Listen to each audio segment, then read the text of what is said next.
How to send HD video or photo in Facebook Messenger. In this video, I will show you how you can send HD photos and videos in your Facebook Messenger. Now, there is a new update on Messenger, but before I tell you about new update, first go to your Play Store and check if your Messenger is updated or not. First of all, update your Facebook Messenger, then open your Messenger. That's why I open my Messenger and open any chat.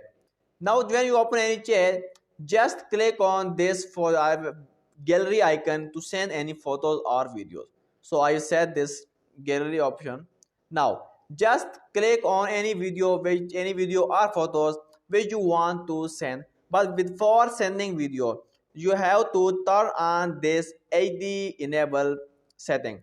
Just click on this. When this will turn blue, it means it's enabled. Now click on any picture or video and simply click on send. So that's it.